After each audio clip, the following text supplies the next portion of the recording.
Bom, então retomando aqui, depois de uma pausa que nós tivemos aí, né, nós estamos, lembrando, estamos navegando em dois cursos que nós já separamos de novo, né, o curso de Young Mills, né, e o curso de seria de divergências ultravioletas e teorias efetivas. Então, no curso de teorias efetivas, nós entramos na parte de Young Mills, né, e agora estamos concluindo que a gente já falou da última vez, a gente já tinha apresentado o modelo Chiral, esse modelo SUN Chiral, quer dizer, é um modelo sigma, né, com uma ação que é descrita dessa forma. A gente colocava aqui o parâmetro F2, com dimensão de massa ao quadrado, e aqui nós tínhamos a ação que a gente escreveu dessa forma aqui, né, traço DI.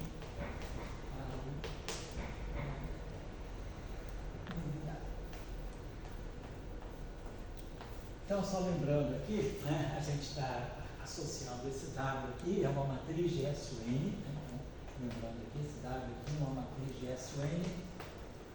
Em geral, o modelo Chiral ele é feito para N igual a 2 e para N igual a 3. Né? N igual a 2 é o caso do modelo Chiral normal, do Hadron, e N igual a 3 no caso da QCD. Né? Então, vamos deixar SUN por enquanto. Né? Uma outra forma de escrever aqui também, a gente já tinha visto, né? Seria desse modo aqui. Como isso aqui é um traço, né, a gente pode colocar, escrever esse termo aqui desse modo. Você coloca aqui DI, vamos colocar aqui só de forma mais conveniente, né, e aí aqui a gente coloca W, DI.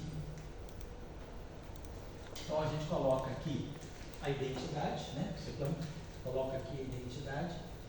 E aí, essa derivada aqui, DI W,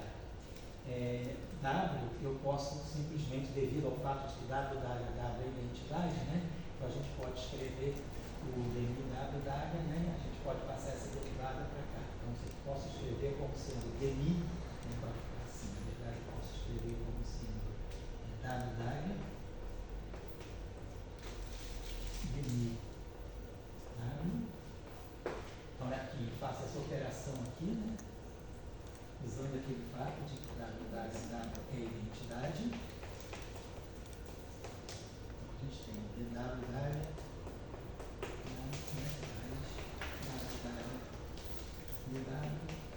igual a zero, né? Então, a gente pode escrever que DW menos WW. Então, usando só essa identidade imediata aqui.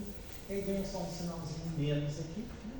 Por que eu estou colocando assim? Porque muitas vezes, em alguns artigos, há preferência por apresentar o modelo sigma dessa forma aqui, claro, tendo aqui o traço, né? E aí lembrar do seguinte, né?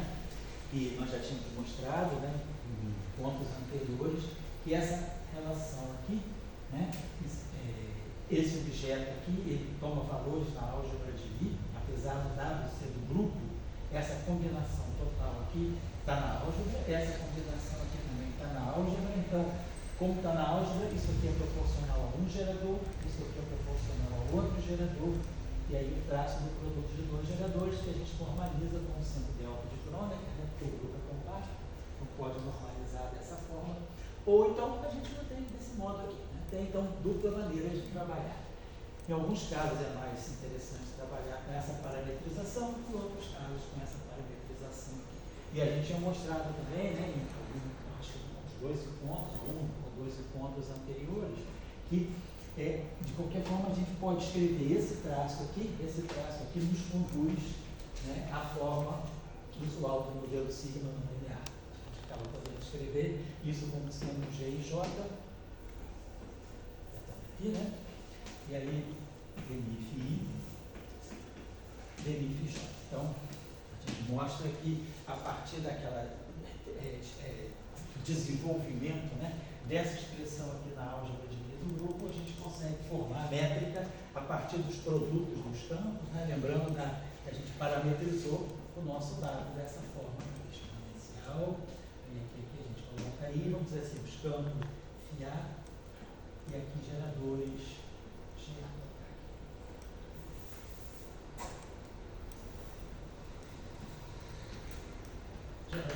Então a gente expande E aí, quando expande isso aqui na álgebra, a gente automaticamente consegue formar o produto de campos que vai dar a meta. Só lembrando isso aqui.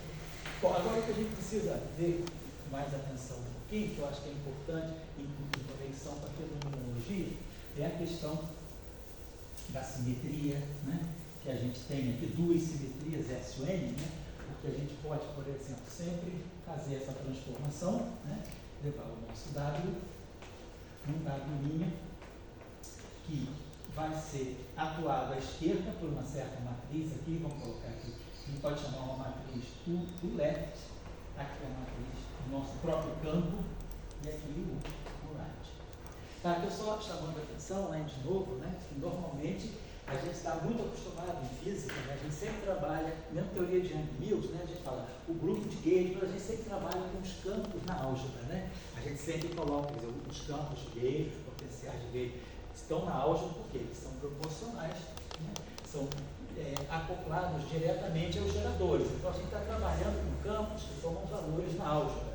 E aí, para tomar valor na álgebra é mais simples, porque a álgebra é um espaço linear, então a gente não tem problema de não linearidade. Quando a gente coloca o nosso campo agora, já não está na álgebra, o nosso campo é um elemento do grupo, né, é uma matriz, então significa que eu estou com essa exponencial aqui, né, de campos, né, a todas as ordens.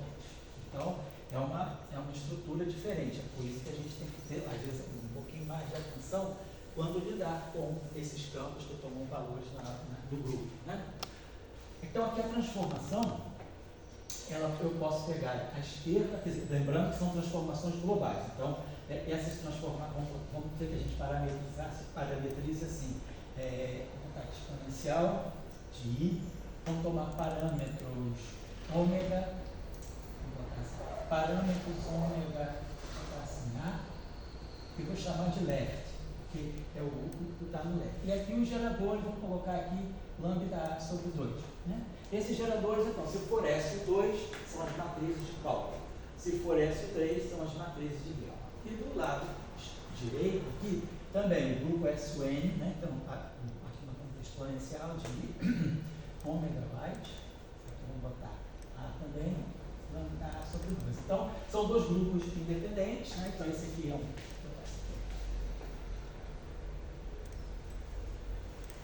Isso aqui é um SN left. E esse aqui é o SN right.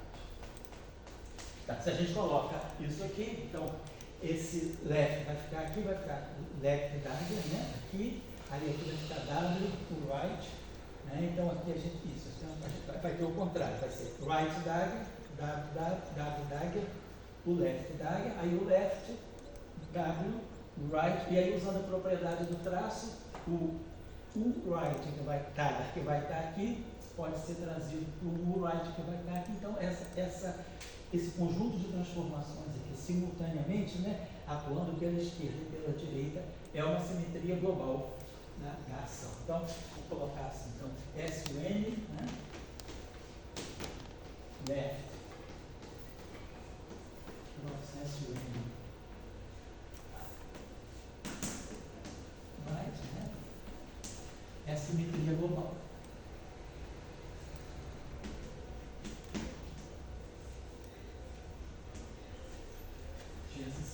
Da ação desse modelo sigma, certo? Vamos observar o seguinte, né? Se eu tivesse esse campo aqui dado, então um valor esperado no vácuo, então isso aqui é um valor esperado no vácuo do dado.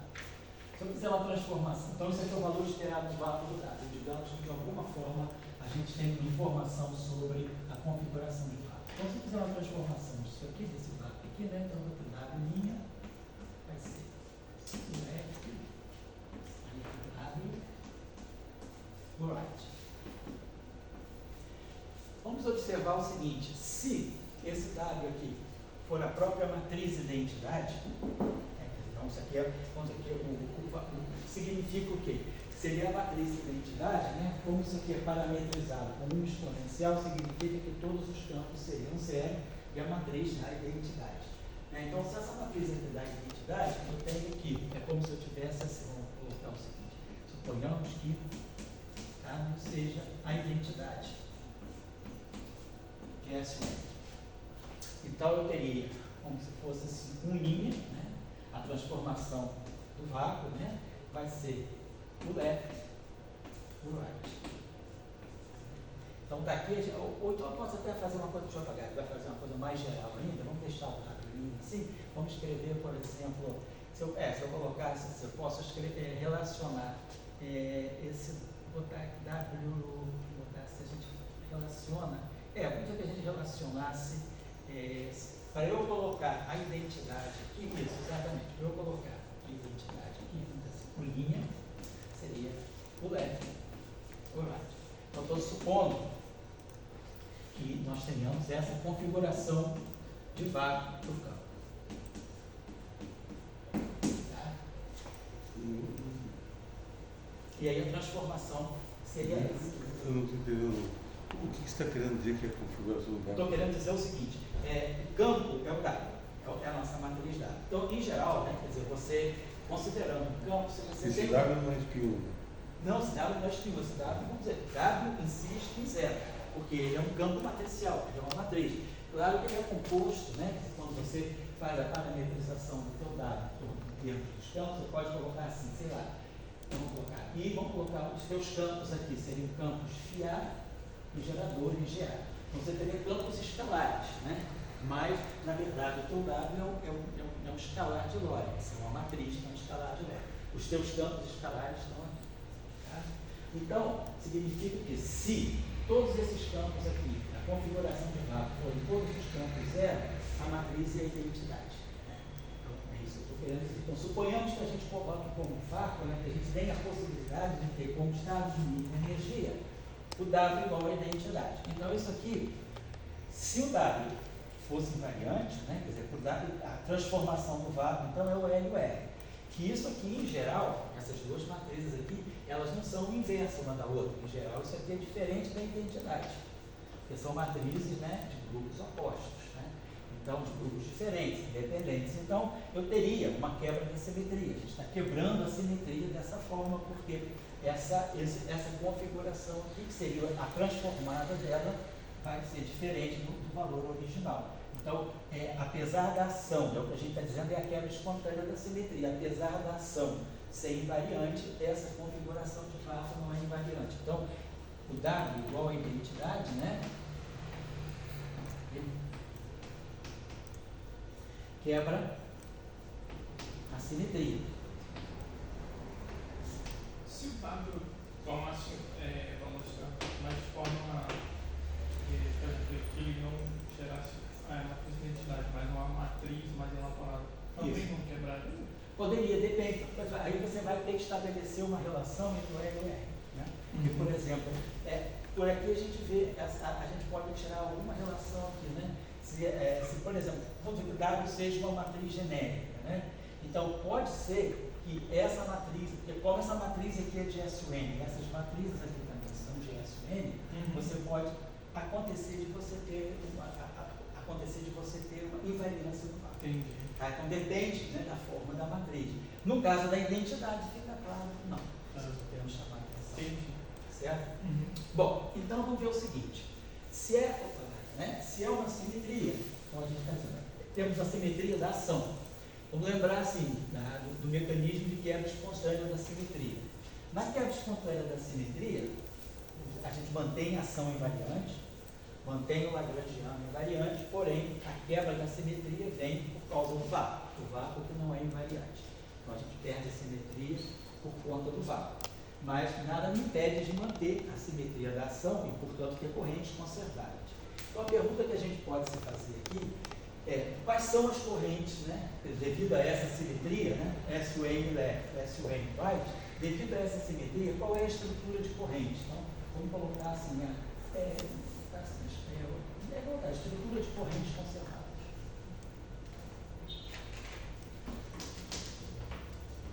Isso, as correntes, né, de Noether, claro, né, das correntes de Noether.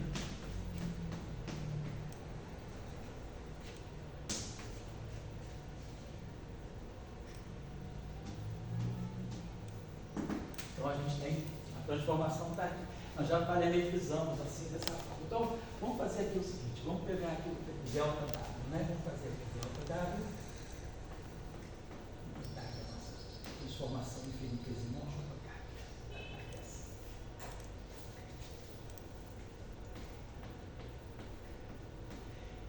Opa, então vamos colocar primeiro W', depois a gente faz a expansão infinitesimal. Vou colocar aqui W', então vai ser exponencial aqui.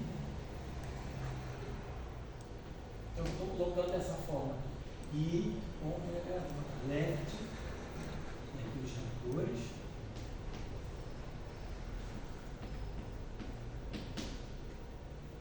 E aqui a gente vai ter o right, né?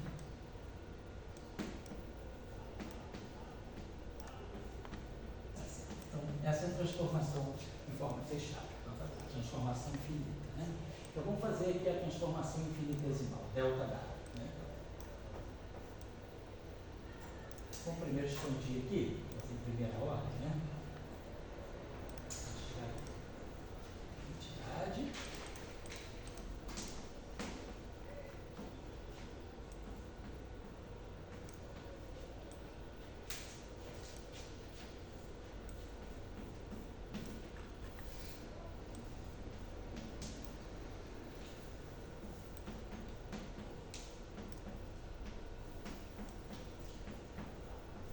E aí a gente vai considerar depois, mas aí tem os termos de ordem ômega 2, né?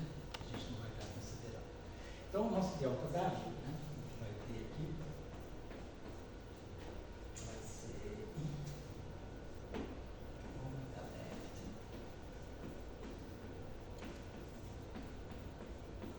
2, esse aqui, né? E depois mais I. Cuidado só aqui, estou só aqui. Esse aqui, não, tá aqui o W na frente, né? Então esse aqui é I, A, W, e esse aqui é o W, e o W, tá certo?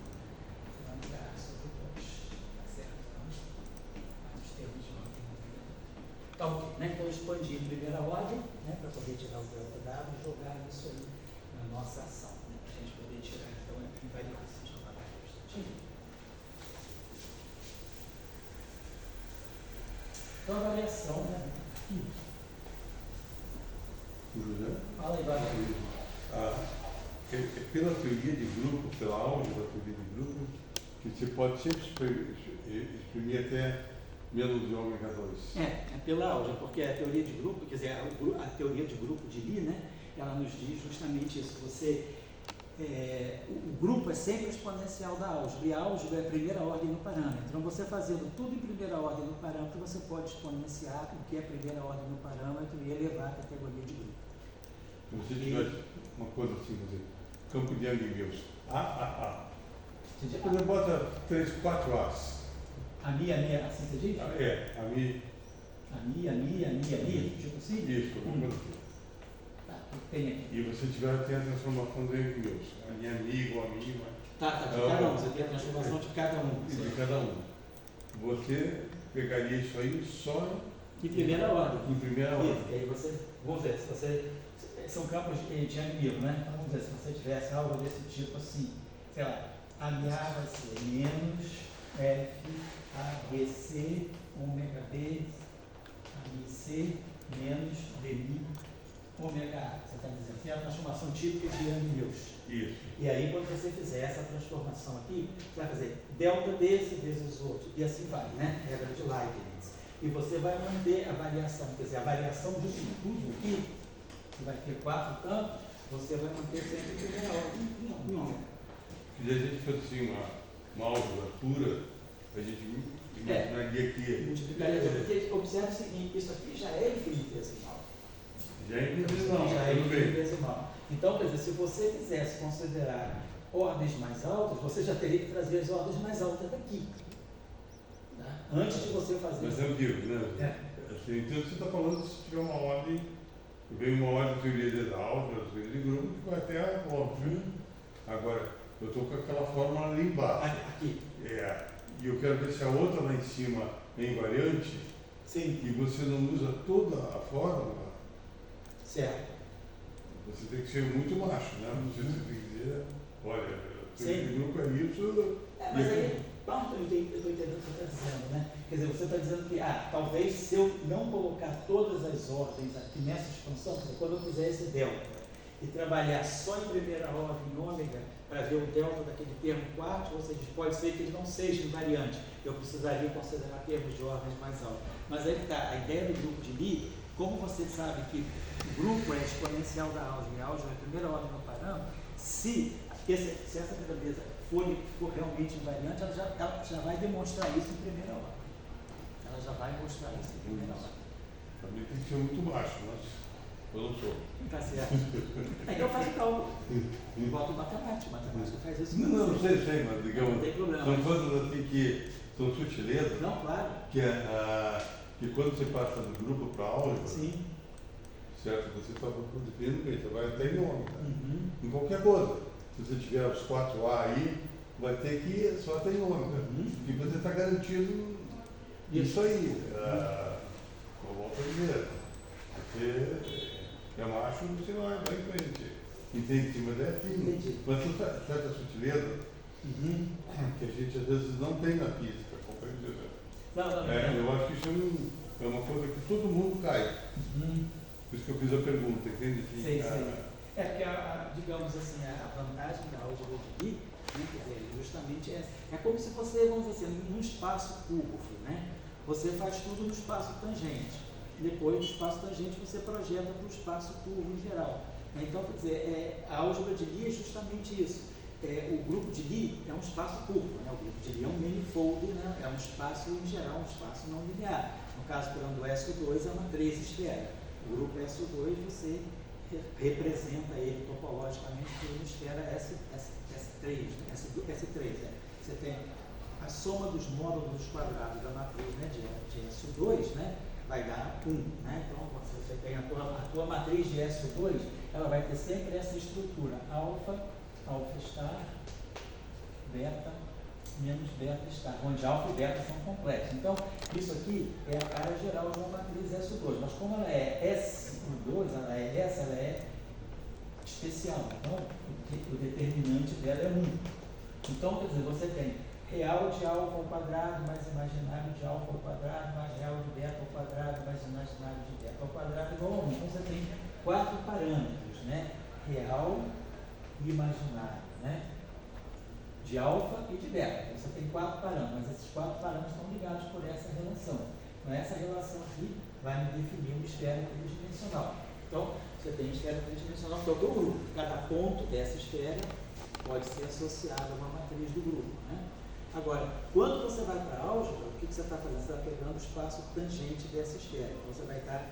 A álgebra, ela fica no espaço tangente. E aí você vai ter, quer dizer, claro, uma esfera tridimensional, o espaço tangente é um espaço tridimensional também. Então, a álgebra vai estar aqui, né, no espaço tangente, e o elemento do grupo ele está aqui, vamos dizer, no manifold curvo, né?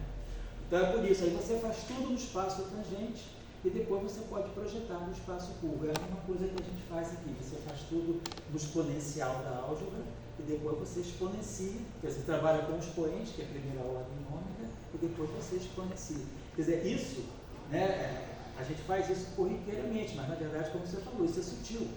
Tem um teorema aí por trás disso que garante que você pode sempre sair, né, quer dizer, a própria definição de grupo de Lie, não de grupo topológico, mas de grupo de Lie, diz isso, que você pode pegar a álgebra dos geradores e exponenciar. Então, tudo que você fizer a nível de gerador é a primeira ordem no parâmetro, que é o espaço tangente. E aí, depois você exponencia isso e você está com o grupo. Então, eu diria que esse que você falou, esse exercício, vamos dizer, mostrar se aquele produto de 4 campos de Yang-Mills, se aquilo ali é invariante, você já pode mostrar em primeira ordem ômega. Se ele for invariante, isso já vai aparecer em primeira ordem.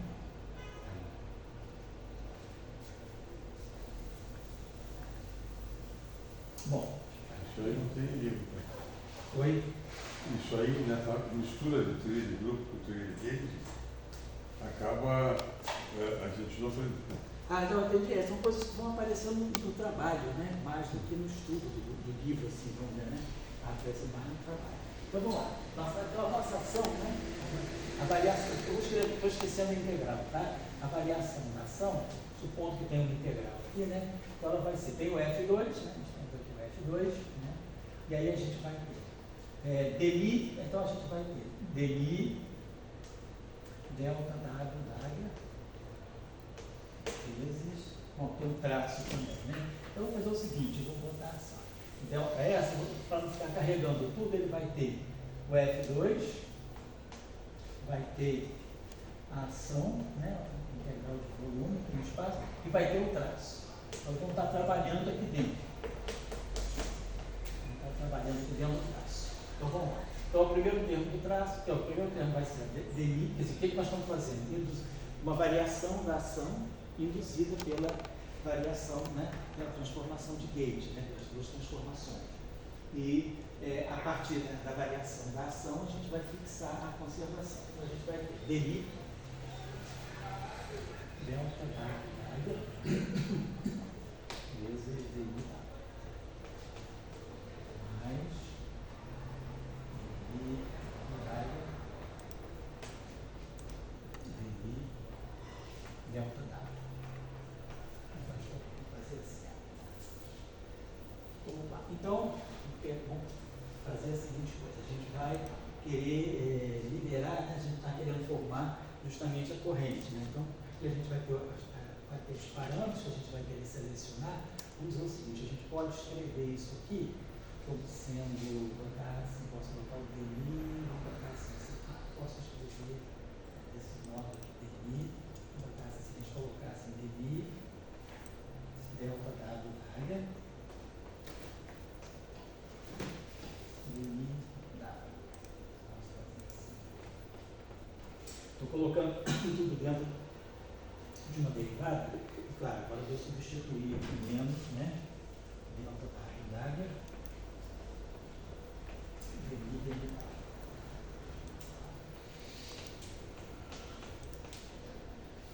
Depois aqui é a mesma coisa, a gente vai ter que botar aqui dmi.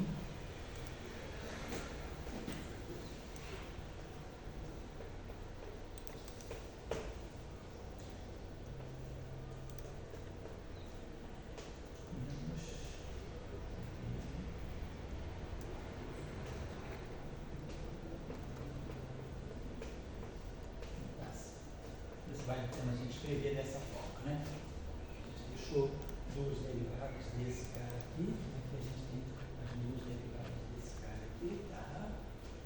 A equação de campo a gente já tinha escrito antes, né? Vamos relembrar aqui um instantinho, quer dizer, aqui a gente está colocando, vamos dizer, é como se isso aqui, né? Esse termo aqui e esse termo aqui são importantes para a gente poder tirar a conservação. Vamos dar uma olhadinha nesse termo aqui. A nossa equação de campo é dmi, a gente tinha mostrado aqui no início, né? 2 aulas atrás, eu acho, né? E a equação de campo era essa aqui. dmi, né? dmi, w, igual a zero. Então, essa aqui é a nossa equação de campo. Então, ou seja, a gente tem dmi, w d'área, dmi, w, mais w d'área, dmi, igual a zero. Então, essa aqui é a nossa equação de campo. A gente já tinha deduzido isso lá. Né?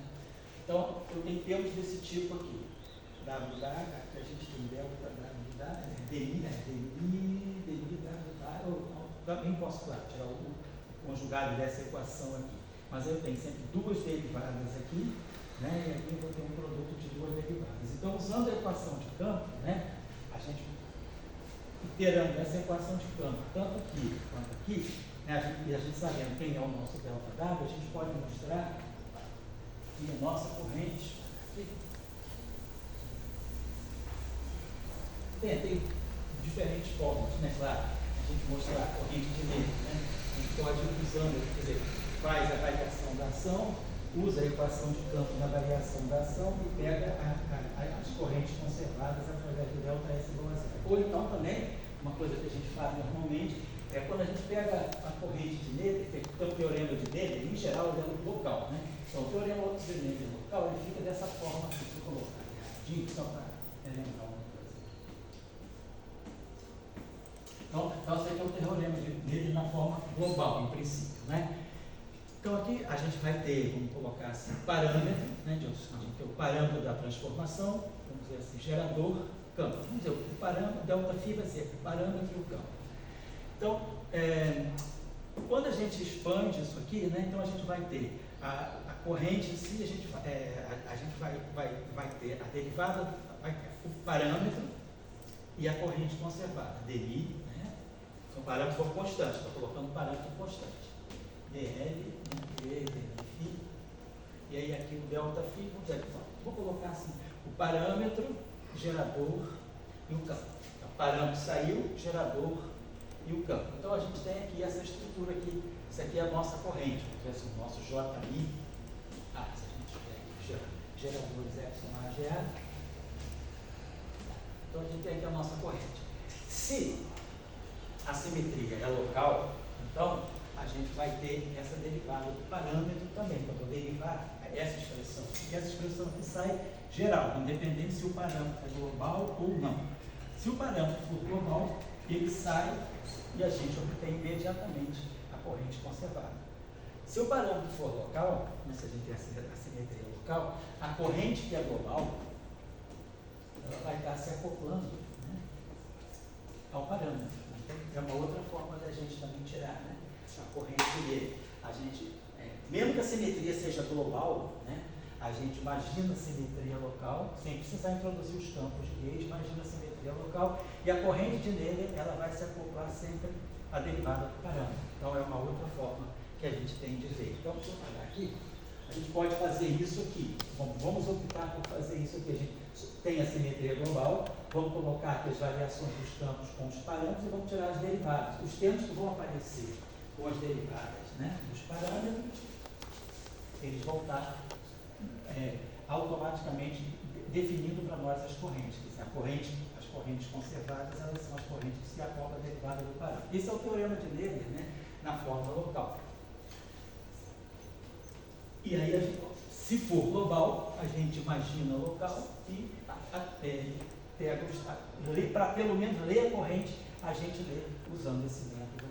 Nesse caso é mais fácil, né? Porque como o campo é uma matriz, a gente então as manipulações ficam mais simples se a gente proceder dessa forma. Então deixa eu fazer o seguinte, eu vou apagar aqui, vamos voltar aqui. Ou a gente faz o que eu falei aqui, a gente usa as equações de campo, itera as equações de campo, joga elas aqui, elas vão mostrar que esses dois termos se cancelam e a gente fica com a corrente conservada. Vou apagar aqui rapidinho então. Vou voltar aqui, lembrando aqui do nosso delta W, né? Então, nosso delta W tinha ficado assim. E a gente tinha que colocar os parâmetros ômega, left A, lambda A, sobre 2, né? Aqui atuando no lambda, tá? E mais I, ômega right A. E aqui a gente vai ter o W na frente e aqui o lambda sobre 2. Então, isso aqui é a variação do delta W. Vamos pegar agora a variação do W W, que a gente vai precisar. Né? Então, aqui vai ficar menos I, quando o W fizer o W, aqui vai ficar menos I, W de W, lambda A, matriz lambda, as matrizes são hermitianas, tá? E os parâmetros são reais. Esse menos I aqui, e aqui é a mesma coisa, menos I, lambda A, parâmetro,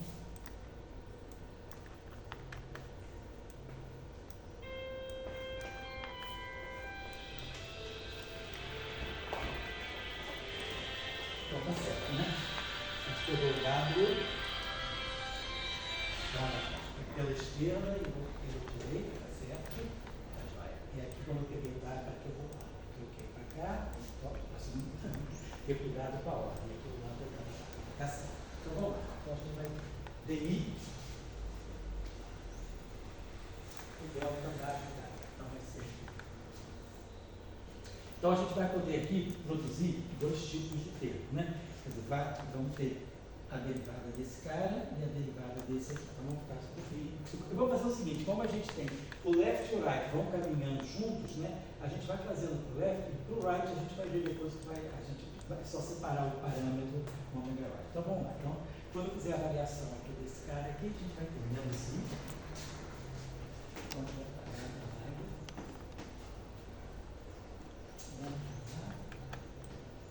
sobre 2 e aqui. Então, vou botar assim, isso aqui, então, vezes ômega A, né? Colocando aqui essa primeira.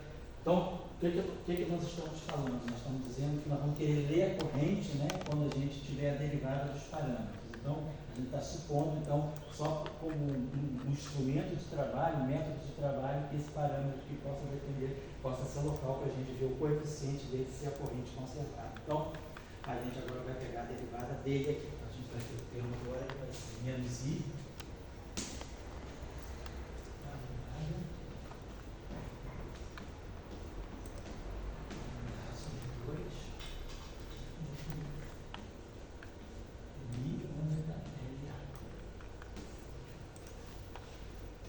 Tudo isso aqui, né, então a gente está pegando o delta limite, isso aqui, né, vezes derivada, né? Então, a gente vai colocar aqui.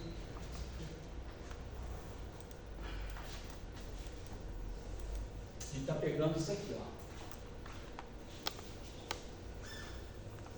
Vezes derivada, né? Então, a gente está pegando esse cara aqui, a variação, quer dizer, o limite, isso aqui, né?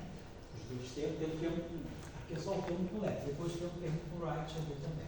Isso tudo aqui está multiplicando o derivado. Vamos botar aqui depois mais vamos dizer assim, a componente light. Exatamente o complexo como Oi? o irradiano, né? É o somado. Isso, exato. Vai ser como se você somar, né? Isso. Que as variações é o mudar mesmo. Exato, exatamente. Então, esse primeiro termo aqui, né? Então, a gente vai ter depois o right que a gente está deixando de lado. E aí a gente vai ter esse termo aqui, né? Vai ser conjugado hermitiano, mais D. Ah, o senhor acumulou, né? Oi? Agora, o senhor acumulou left. Isso. Tá certo? Né? Então, agora que a gente vem para cá, derivada, para não ficar carregando isso todo aqui, deixa eu colocar o resultado. Eu trabalhei o resultado aqui. Botei um resultadinho.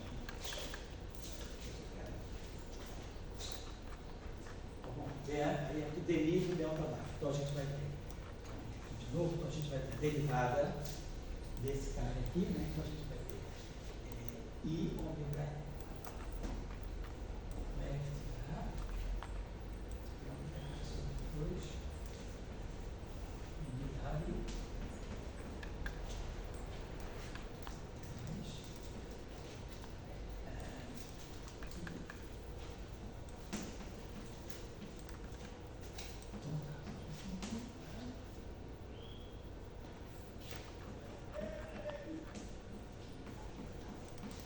depois aqui mais mesmo do mais. Então só assim, né? É só manipulação, lembrando que a gente tem sempre um traço. Não estou omitindo aqui, mas a gente tem sempre esse traço. Então, trabalhando esse traço, fazendo algumas manipulações, lembrando o seguinte, em um certo momento eu uso a seguinte relação, só para lembrar vocês assim. A gente em certo momento vai precisar usar aqui, se a gente tiver essa relação aqui, W, vamos dizer assim, W igual a identidade, né? Então, em algum momento a gente vai usar aqui DI, vamos botar assim, delta W, isso, vezes W, mais W, vezes W, igual a zero. E aí eu vou precisar, no momento ali do desenvolvimento, eu vou precisar expressar esse cara em função do delta W. E aí a gente vai poder fazer o seguinte, multiplica essa relação aqui para o W, né, a esquerda, né, bota um W aqui à esquerda, bota um W aqui à esquerda, e aí esse aqui cancela, e aí a gente tem essa relação aqui, o delta do W vai ser menos W, delta W. Então a gente vai usar, em algum momento aqui, intermediário, só aí, detalhe que eu chamo a atenção para quem quiser reproduzir o cálculo, né? Talvez esse passozinho aqui ajude.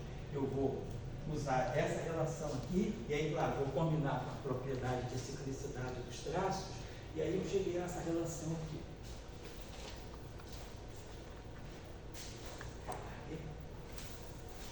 A gente chega nas duas correntes, na corrente left, então tá, a gente vai identificar no coeficiente, quer dizer, no coeficiente do dmi ômega left A, a gente vai identificar aqui a corrente J I A left, e aqui no outro coeficiente a gente vai identificar a corrente Y.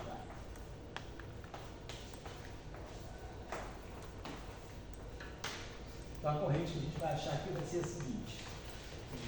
Aí agora eu estou recompondo aqui o F2, etc. A gente vai ter menos I, F2, a nossa constante, né? E aí aqui vai ter o traço de lambda de IW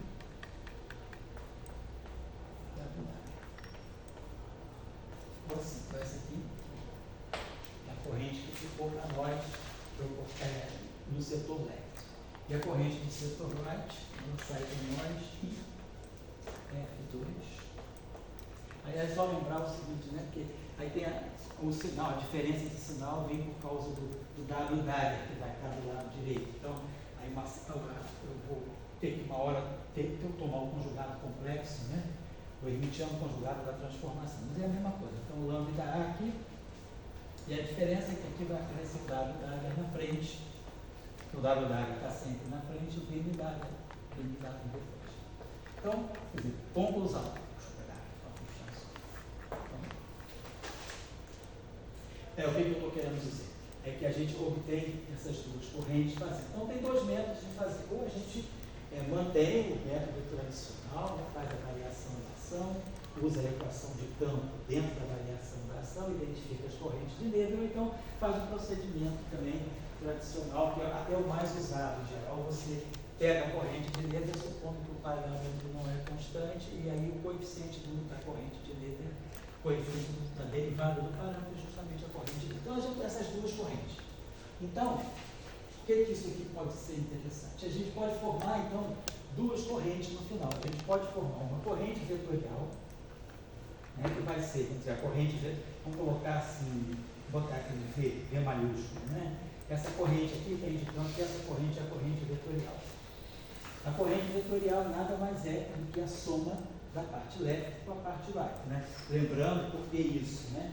Lembrando que quando a gente está, digamos, pensando em termos de quiralidade, né? A gente está no setor fermiônico, né?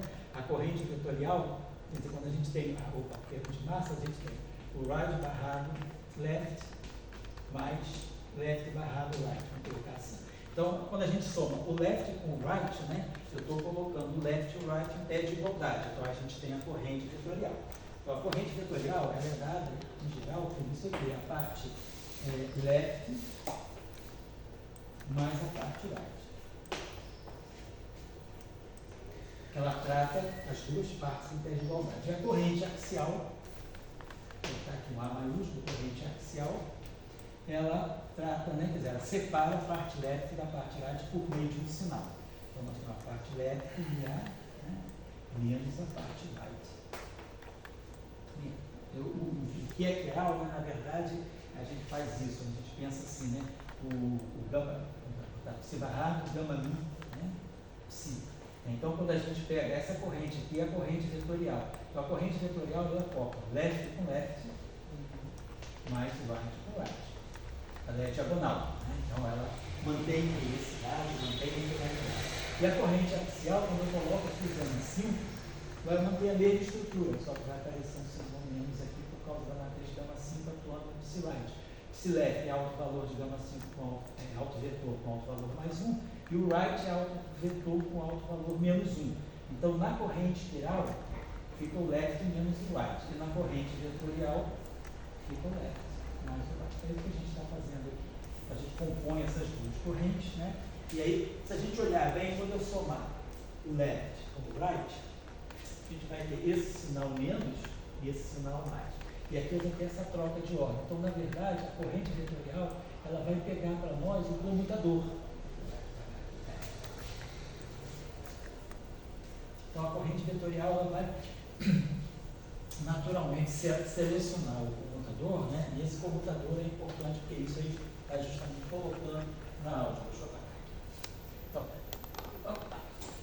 Então, o que eu estou fazendo? Eu vou estar somando left. Então, eu vou ter, na verdade, isso aqui. Eu vou ter left mais right. Vai ficar esse menos esse. Então, vai ficar dado daga, DMA, menos DMA dado daga. Que vai ser o comutador, então. Então, a corrente vetorial ela vai ficar com menos IF, vai ficar, somar IF2. E aí aqui a gente vai ter um traço do lambda A. E aí a gente vai ter o comutador do dado mais, do dado dado, vezes, né? O comutador do dado dado com o DNA.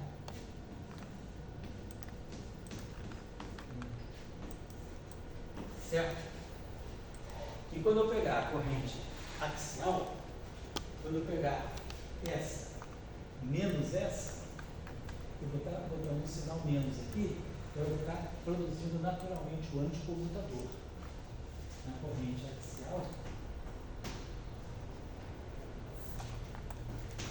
Sinal menos IR2, e aí vai ficar o traço do A e o anticomutador do lado da área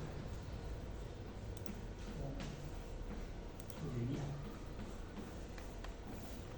Então essas seriam as correntes, né? Isso, né, quer dizer, é o chamado modelo quiral. Por enquanto nós não especificamos quais são os campos, né, que estão na matriz dada. Então, o nosso campo do modelo sigma aí, essa matriz SUN é a nossa matriz dada.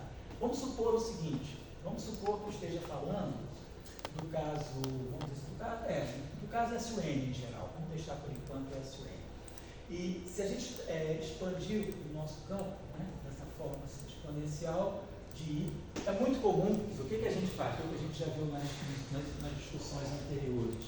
A gente imagina o seguinte, os bósons de Goldstone, né, são aqueles, são o modelo sigma não linear, né, os campos do modelo sigma não linear e que aparecem, que ficam, né, como os campos resultantes, né, que não são absorvidos para virar da massa para o campo, que são os bósons de Goldstone, eles ficam na exponencial. Né? Estão lembrados que a gente mostrou que, por exemplo, quando a gente tem a quebra de simetria, tem o G, o grupo de simetria quebrado, né? E tem uma simetria residual H.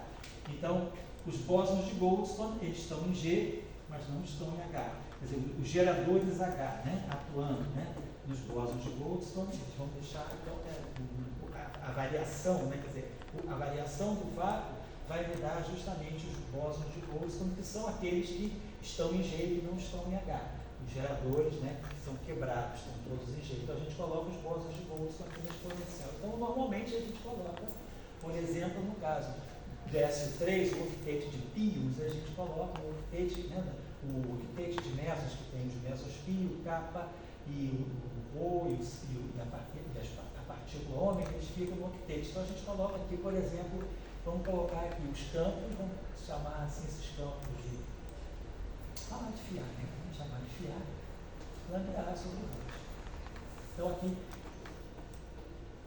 talvez só por uma questão de dimensionalidade, né? Se a gente quiser que esses campos aqui representem, tenham dimensão de massa, né? Para a exponencial. O expoente da exponencial, se é adimensional, se eu quero manter esse campo aqui com a dimensão canônica típica de campo escalar, que é a dimensão de massa, eu divido por F. Então a gente pode parametrizar a nossa matriz dessa forma. I sobre F, esse F é aquela nossa constante de acoplamento, que tem dimensão de massa, e aqui nós colocamos os parâmetros FIA e aqui os geradores lambda sobre 2. Então essa seria a nossa matriz. Talvez em alguns casos, o pessoal que faz teoria de perturbação queiral, em geral, coloca direto aqui os pios, coloca já direto aqui os campos. Mas como a gente está usando no modelo sigma, a gente está sempre representando o campo do modelo sigma por φ, eu estou optando só por uma questão de notação, colocar aqui o φ por perto. Então a gente pode agora olhar qual é a estrutura, qual é a forma dessas correntes, se nós sabemos então quem são esses campos que estão compondo o modelo sigma. Como eu vou expressar essas correntes em termos dos campos, dos chamados bósons de Goldstone. Então esses caras aqui, né, na nossa discussão, né, já dos modelos sigma, a gente já viu que esses aqui são os bósons de Goldstone. Né? A gente tinha visto que os campos que adquirem valores gerados no vácuo não trivial, eles dão o vácuo invariante, né? E os campos que se tornam bósons de Goldstone são aqueles campos, né? A gente geralmente viu isso aqui, os delta φs aqui, né? Eles vão, aqui nós temos os parâmetros e aqui nós temos os campos, né, que adquirem valor no vácuo não trivial. Então, esses caras aqui que adquirem valor no vácuo não trivial, eles vão gerar esses módulos de Goldstone. Então, esses módulos de Goldstone são aqueles que não são invariantes, então eles não são aniquilados pelos geradores, são aqueles que vão ficar aqui na exponencial, é o que sobra. Então, é por isso que a gente está já associando esses campos aqui como sendo os bósons de Goldstone, e a gente vai poder então expressar a corrente, né, da simetria que é quebrada em função dos próprios bósons de Goldstone. Essa aqui é a ideia que se tem. Então, quando eu for fazer esse comutador aqui, vamos pensar o seguinte, então vamos expandir isso aqui. Aí vai entrar a discussão aí para você na álgebra de Lie. Então, o primeiro termo aqui é a matriz de identidade, né? E aqui a gente vai ter I sobre F. Então, vamos pensar o seguinte, né? Mais termos de ordem φ ao quadrado. Vamos trabalhar em ordem φ, por exemplo. Então, quando eu pegar o W', né? E quando eu pegar a derivada do W, só vai me sobrar esse termo aqui. Então, vou pegar dw, né? A identidade é zero, então vai ficar I sobre F, dφ A sobre 2. E aí, quando eu fizer esse comutador, né? Então, aqui o nosso W d'A, né? Então, eu vou ter o comutador desse cara aqui, isso aqui é zero, identidade, né? E aí eu vou formar esse primeiro termo, vamos pegar, bom, pegando o W d'A, deixa eu apagar aqui, vou botar o W d'A aqui em cima uma vez. Então, aqui, menos I, os operadores são limitianos, então nada muda aqui. Então a gente vai pegar o computador desse cara aqui com esse cara aqui. Bom, aqui a gente bota, talvez vocês já vão botar aqui no Então, esse primeiro termo aqui vai dar zero, que a gente está computador do W, né? E depois vai ficar esse termo aqui. Então esse termo aqui vai produzir o computador de dois lambdas. Vamos dizer que a gente tenha normalizado, né, o traço de lambda A, lambda B, né? Aqui a gente vai ter esse comutador aqui, né? Eu vou produzir aqui dentro, antes do traço, vou botar o seguinte, quando eu produzir o comutador, eu vou produzir o comutador, então vai produzir menos, vamos botar logo aqui, menos I, o I vai dar 1, então vai ficar 1 sobre F2, assim, aí vamos ter φA, dNi φD, e aí a gente vai ter, tem 1/4 aqui, esse cara aqui, então 4 F2, e aí a gente vai ter o comutador de lambda A com lambda B. Né? Então vai ficar I, FABC, lambda C. Ainda é melhor manter os dois, que é o comutador de lambda A sobre 2, com lambda B sobre 2, que dá I, FABC, lambda C sobre 2. Né? Já vai ficar com esse. E aí eu vou ter o traço de lambda A, lambda C. Porque isso tudo que está aqui, né? É só esse comutador aqui. E aí a gente tem que multiplicar pelo lambda A e tirar o traço. Aí a gente vai ter traço de lambda A, lambda C, que vai dar, né, o delta, né, traço de. Vamos ver se aqui já tem A também, né? Então vamos chamar esse cara aqui como se fosse uma linha, né? Então vamos chamar isso aqui de um D. FD. Tá? Sabe, só estou fazendo para evitar confusão, porque eu já tenho esse lambda A livre aqui. Então, aqui a gente pode botar aqui, eu botei lambda aqui, vou botar lambda D, foi isso que eu fiz. Lambda D. Aí não tem problema. Então, a gente vai ficar com o traço de lambda A, lambda C, o C vai virar A, vai ficar um delta de AC, e aí a gente vai produzir uma corrente, só para colocar aqui a forma da corrente. Então, a forma da corrente vetorial, né, ela vai ter a constante de estrutura, então o C vai virar A, né, vai ficar uma espécie de um F, vamos botar assim, FABC. Aí eu vou ter esse B aqui, vai ficar o DB e o D vai ficar então DMI, FB, e aí aqui um FC. Isso mesmo, né? 1 sobre F2, tá. Tem um sinalzinho aí, mas só para nós o que é importante é ter estrutura, né? FB, então quer dizer, esse índice vai estar contraído com esse índice aqui vai estar contraído com esse, e o índice livre é o que vai vir dando delta de AC. Perfeito. Então, essa é a estrutura da corrente vetorial. E a corrente axial, eu vou ter o anticomutador. Né? Agora, no anticomutador, esse cara aqui entra. Né? Então, a gente vai ter né? Vai estar o WW, que vai ser esse aqui, com esse carinha aqui.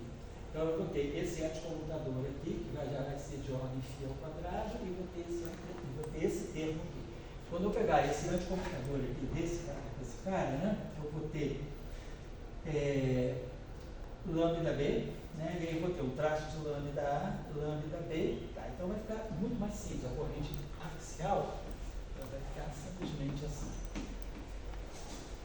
Termo que nós vamos pegar. O primeiro termo daqui vai ser esse anticomutador aqui, desse cara com ele. Então o anticomutador da identidade com lambda B sobre 2 é o próprio lambda B sobre 2. E aí eu tenho o traço de lambda A, lambda B, então delta. E aí vai ter esse, vai ficar comigo também, vai ficar aqui no final 1 sobre F. Então vai ser esse termo que vai ficar 1 sobre F, e vai ficar simplesmente o DI enfiado. Eu acho que só isso só. O traço cancelou, né, ficou delta, e aparecia uma derivada só, que era a derivada do campo aqui. Então, basicamente, né, a corrente axial a gente relaciona diretamente com sendo o gradiente do campo de Boltzmann, do Bóson de Boltzmann, né? Então, basicamente, é o que sobra para a nossa corrente axial. Então, por exemplo, se a gente identificar isso aqui como os píons, né? Quer dizer, normalmente a gente tem esse F aqui, na QCD e na física hadrônica, esse F aqui, ele é na faixa de 90 metros, alguma coisa assim. Na faixa de 90 a 100 metros, nessa faixa. Assim. Tem, às vezes, correções menores, tal, mas fenomenologicamente esse é o calor. E aí aqui a gente tem simplesmente o campo do pio. Então isso aqui mostra para nós, né, que o elemento de matriz dessa corrente do vácuo, se a gente pegar esse elemento de matriz dessa corrente aqui do vácuo, né, a corrente axial, ela vai estar dando para nós aqui, basicamente, vamos dizer, o momento e o campo do pi, vamos dizer, o Nelson pi aqui, né? Alguma coisa assim. Então, na QCD, não digo na QCD, na física hadrônica, né? Não seja a QCD. Na QCD a situação é um pouquinho que a gente vai, a situação é um pouquinho mais delicada, porque a gente vai formar as correntes, né? A partir de condensados dos férreos. Né? Na QCD, a gente tem os quartos como elemento mais fundamental. Aqui não. A gente está trabalhando um modelo efetivo, né? Uma teoria efetiva hadrônica, onde os bósons de Boltzmann são os mesons pi. Então, a gente já vai trabalhando direto com os bósons aqui, e aí tem os chamados teoremas de baixa energia que nos permitem tirar uma série de informações da fenomenologia, basicamente usando, então, essa estrutura de corrente. Então, vamos dizer assim, o objetivo, né, quando se considera essa chamada teoria de perturbação, que era para trabalhar com a física de baixas energias, que aqui a gente tem uma situação. Quando a gente considera o modelo sigma não linear, em princípio, poderiam aparecer termos de derivadas superiores. Quer dizer, o modelo sigma não linear está dando isso para nós, né? Derivada do W, derivada do W. Tem duas derivadas, né? E isso aqui é o que nos leva a essa estrutura desse do modelo sigma, né? Em termos dessa ação aqui. São termos com duas derivadas. Eu posso ter termos com derivadas mais altas também, só que no limite de baixa energia, esses termos são dominantes. Se eu tenho energias muito baixas, né? Quanto mais derivada eu tiver, mais eu vou estar multiplicando momentos, né? Que são baixos. Então, eu tenho essa contribuição de derivadas mais altas é ruim para a física de baixas energias. Eu prefiro que a gente vai ficar sempre com esses termos aqui. Então, a gente sempre considera, né, quando vai fazer esse tipo de fenomenologia para os átomos, né, de baixas energias, por exemplo, sobretudo o setor os mesons, né, o octete de mesons e o octete de bários, né, a gente geralmente trabalha com o modelo sigma parametrizado dessa forma, usando os mesons como sendo os bósons de Goldstone, então expressando todas as correntes em função dos mesons π, e aí os processos que a gente vai querer calcular, eles vão se dar com troca de mesons π através dessa corrente aqui. Então, basicamente, assim, eu diria que é o que a gente pode fechar de mais interessante, né, do que a gente tem muitas outras aplicações que a gente pode ver. Mas, do ponto de vista da física nuclear de baixas, a física hadrônica, perdão, de baixas energias, eu diria que essa seria a aplicação maior. Quer dizer, a gente tem um modelo sigma, que dessa forma aqui, que a gente já discutiu aí, por exemplo, ele tem uma aplicação importante em matéria condensada, vimos a estrutura de gauge, que tem um campo de Young-Mills que nasce naturalmente desse campo. Isso aí a gente já tinha feito, inclusive, a forma, né, do campo de Young-Mills composto, que sai daqui dos campos do modelo sigma, mas para efeito de aplicação à física hadrônica, talvez a melhor forma de trabalhar seja com o modelo sigma referido em termos matriciais. E aí a gente trabalha com essa matriz e vai identificar os campos bósons de Goldstone como sendo os pios, né, que aparecem aqui e em termos dos quais nós escrevemos, seja a corrente vetorial ou a corrente axial. É basicamente isso aí que eu acho que fecha essa. Daí para frente eu acho que tem muitas outras coisas, mas eu acho que ele é mais muito particular. É interessante, mas é muito particular. Acho que para efeito assim, de um primeiro curso, né, sobre o modelo sigma, aplicação de teoria, quer dizer, o modelo sigma como uma teoria efetiva, eu acho que esse é um exemplo melhor assim, para a gente começar. A gente já tinha visto outros exemplos de teorias efetivas, né? Mas para o modelo sigma, eu acho que esse é o ideal. Tem também, e a gente vê isso no curso de interações fundamentais, né, a discussão de nós usarmos o modelo sigma não linear com os bósons de Goldstone na teoria eletrofrágil para descrever o setor de interações da parte longitudinal dos bósons vetoriais massivos, W mais W menos E0.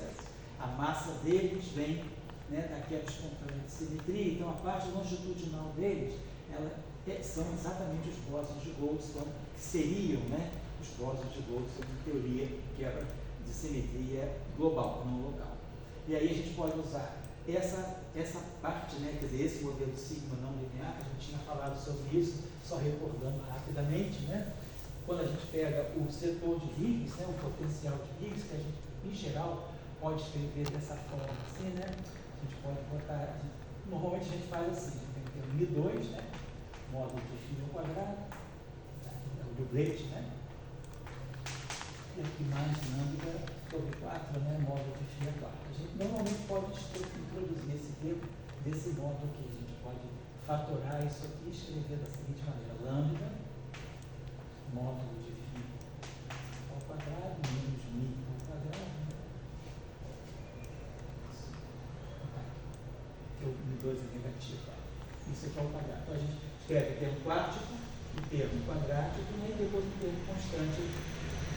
Então, aí, o que a gente pode pensar é que, se eu considerar o limite da constante de acoplamento de Higgs muito forte, o limite de acoplamento forte do Higgs, então, o que significa acoplamento forte? Esse parâmetro aqui é dimensional. Então, é como se a gente tomasse o limite lambda tendendo ao infinito. Então, esse termo aqui vai ter que tender a zero, para poder manter a ação constante, manter a ação finita. E aí esse termo aqui define para nós o modelo sigma não linear, porque a gente aqui tem o módulo de φ ao quadrado, quer dizer, na verdade, é o módulo da componente φ0 ao quadrado mais a componente neutra, né? Mais a componente carregada do bis ao quadrado. Então isso aqui define para nós um modelo sigma linear também. Aquele vínculo, né? De 4 campos, os quadrados de 4 campos se somando. Isso aqui daria uma 3 esferas. E aí a gente pode usar esse modelo sigma não linear para descrever as seções de choque da parte longitudinal dos Ws e dos Z. Então isso também é uma outra aplicação que pode ser interessante de não estar fazendo ela aqui, só chamando a atenção. Tem muitas outras aplicações do modelo sigma envolvendo bósons de Boltzmann também na teoria da computação. Eu acho que a gente pode ficar por aqui com essa parte e agora a gente volta para o curso, quer dizer, esse curso aqui é o curso de teorias efetivas e divergências ultravioletas. Eu acho que a gente agora pode começar a trabalhar a parte das divergências, né? Tanto para a teoria livre, né? Quer dizer, olhar as funções de Green, né? Causal, avançada, retardada, quer dizer, olhar as funções de correlação. Isso aí até a Miriam está fazendo os cálculos longos lá dos propagadores do Maxwell, né? Então, eu acho que é interessante até depois ilustrar os seus resultados aqui, mostrando como os infinitos, né, já aparecem na teoria livre, né? Não precisa falar de gráfico de Feynman, só olhando a estrutura de singularidade dos propagadores, né, nas bordas do cone de luz, e depois a gente entra na parte de divergência mesmo para poder falar de renormalização, tá certo? Eu acho que aí a gente, na parte assim, acabou tomando mais tempo do que eu esperava, essa parte de teorias efetivas, mas eu acho que isso é uma coisa importante, porque hoje, basicamente, né, a gente lida o tempo todo com teorias efetivas, né? Vamos dizer assim, em 1949, né? Foi Freeman Dyson, né? Freeman Dyson fez uma coisa muito interessante na física, né? Eu acho que ele quebrou um paradigma muito importante da física.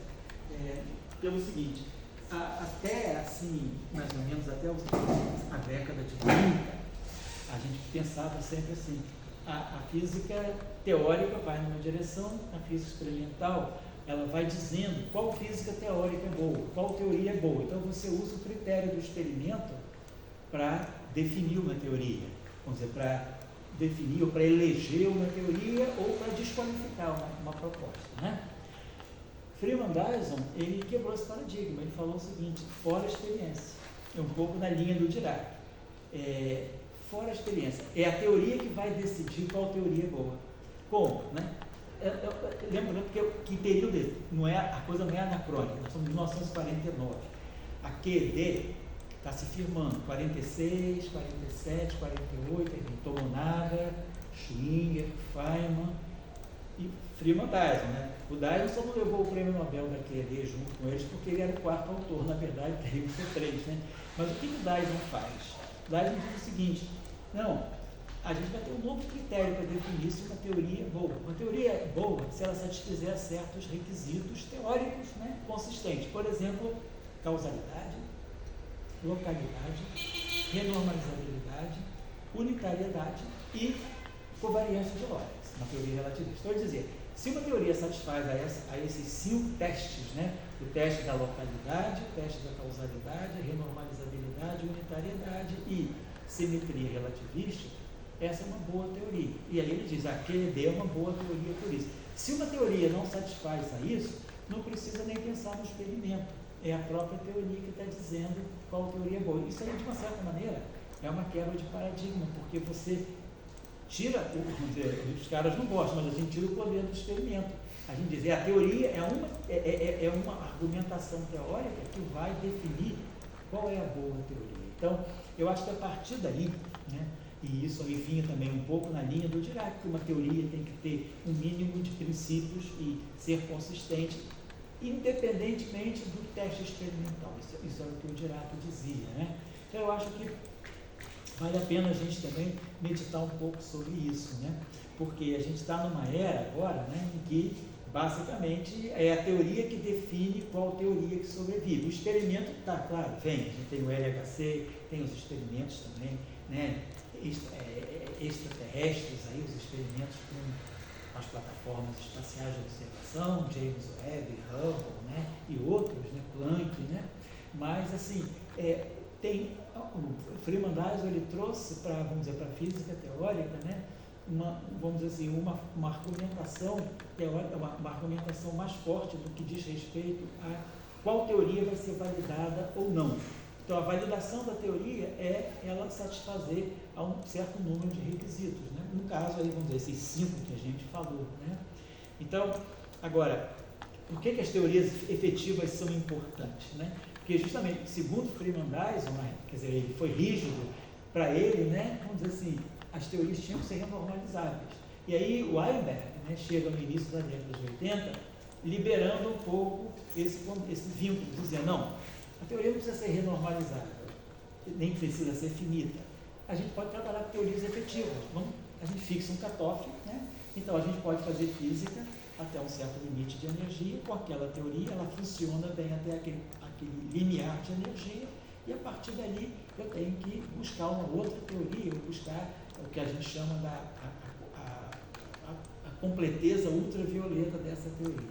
Então eu acho que essa discussão das teorias efetivas, né, ela se justifica muito também por causa desse vínculo, né, que havia na física teórica, de que uma teoria tinha que ser completamente, assim, passar por todos esses princípios, senão ela não seria uma boa teoria.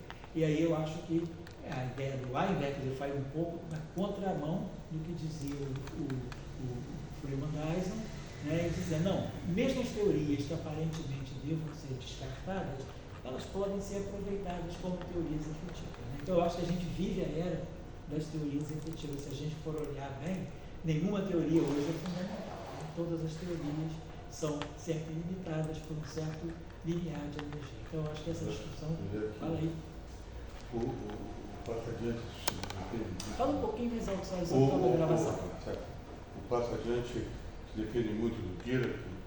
Eu acho que atualmente o telescópio de Galileu é uma lagrangiana. Sim.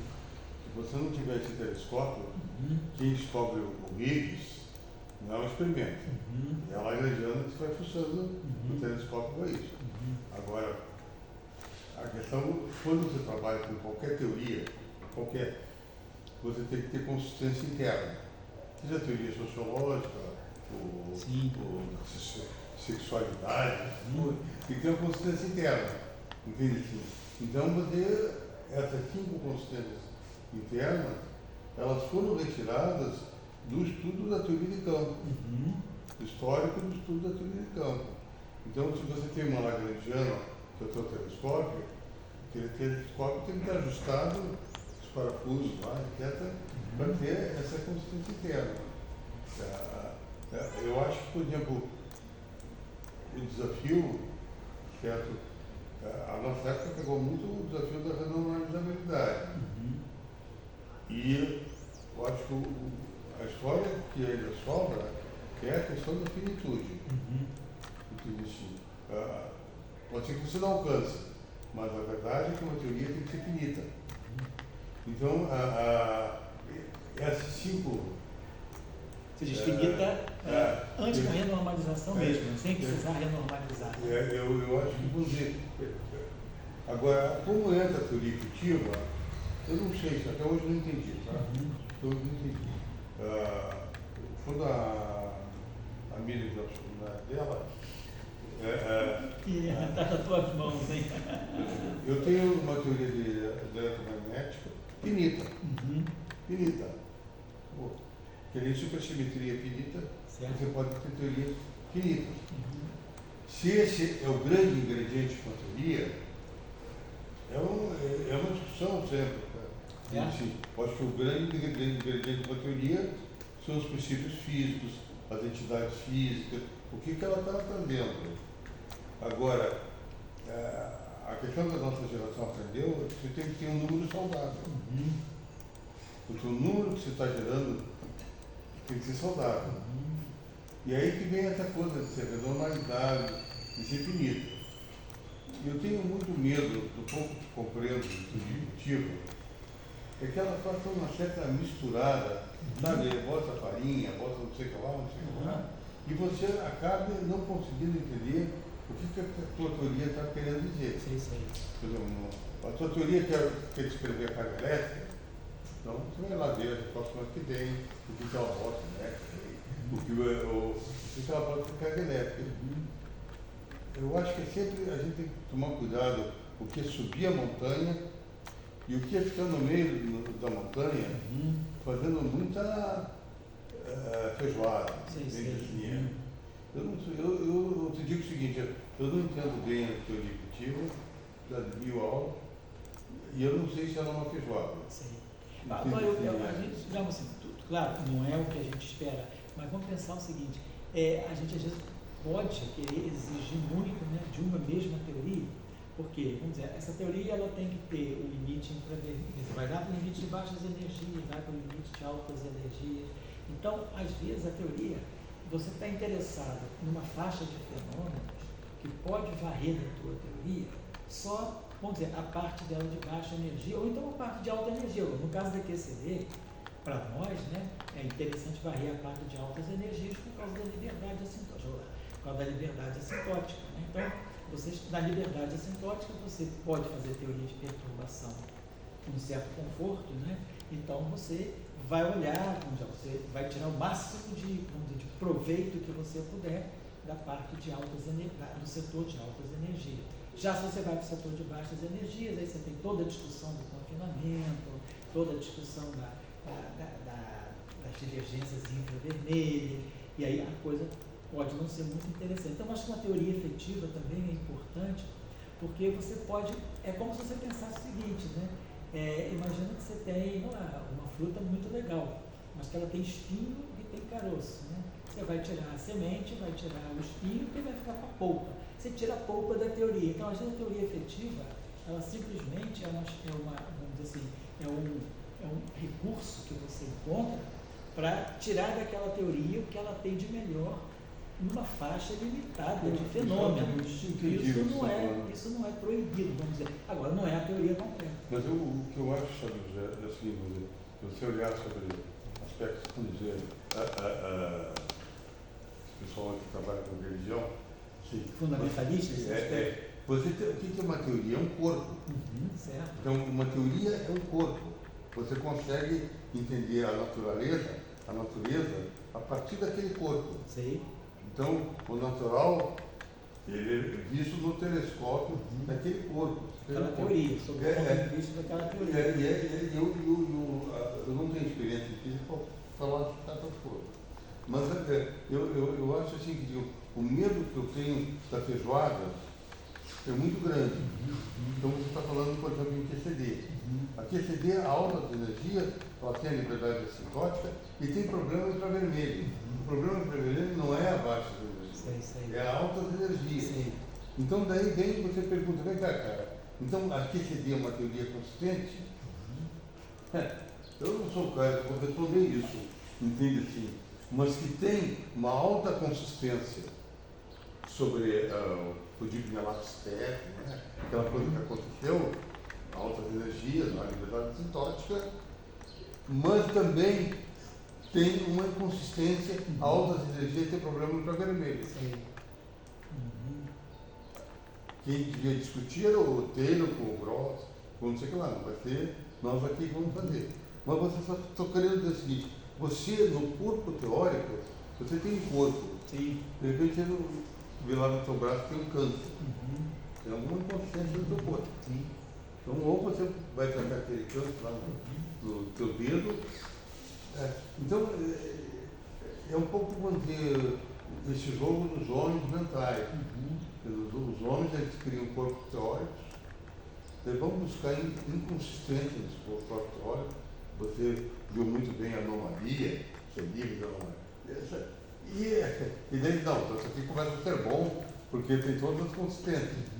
Daí o cara experimental, não, você não mede nada.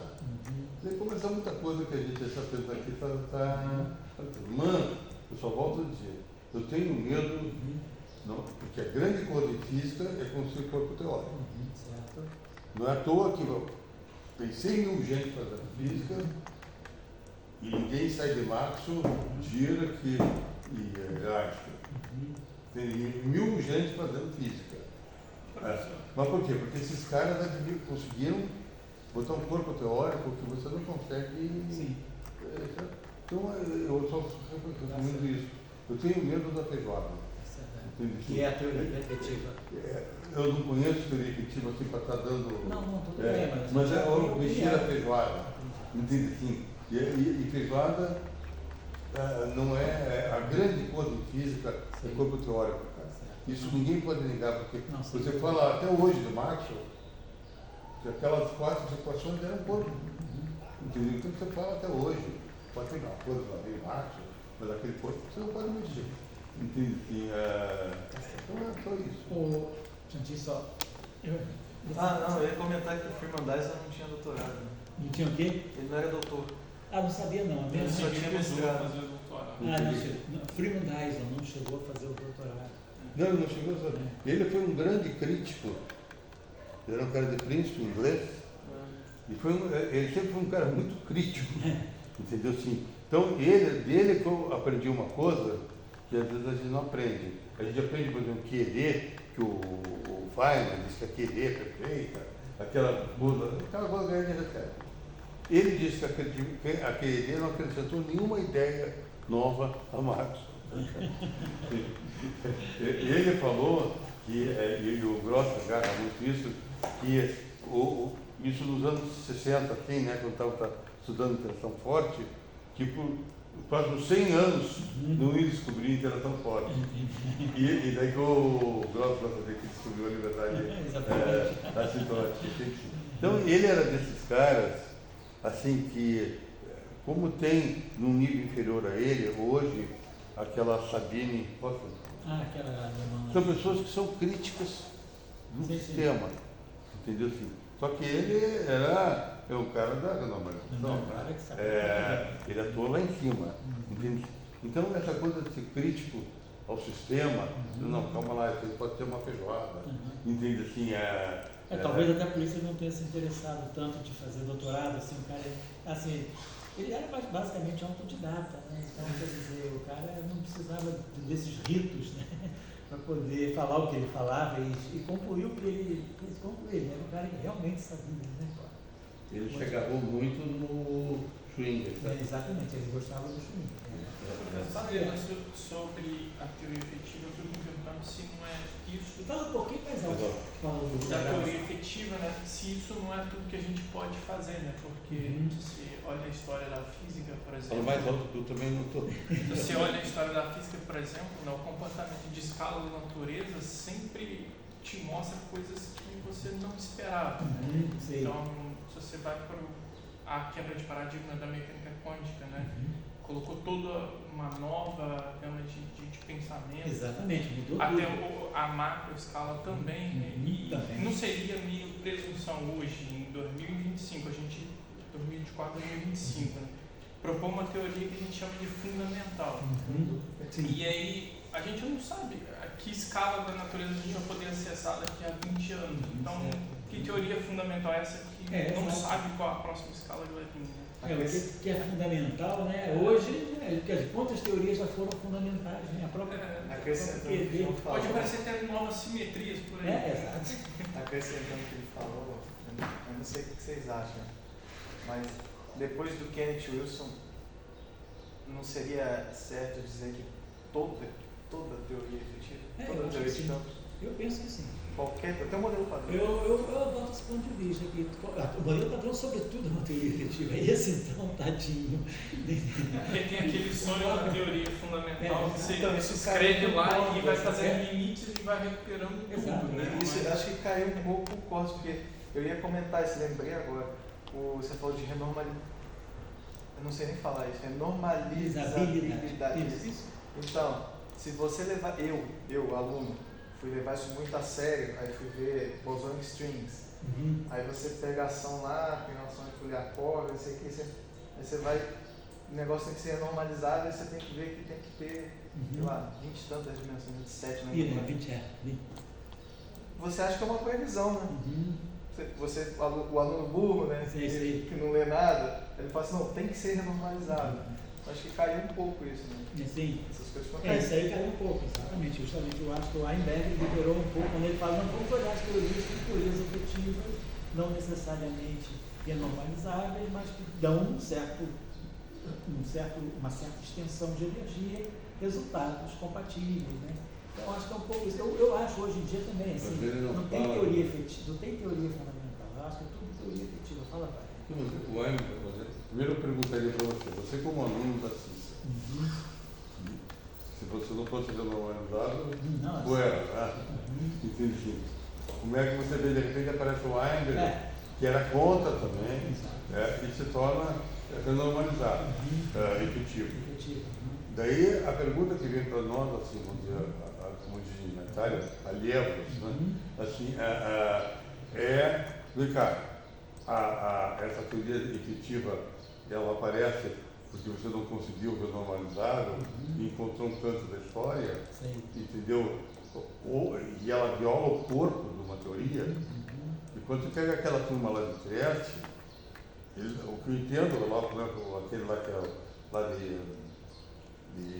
da Torre de Pisa, lá o Pisa, o Strock? Strock.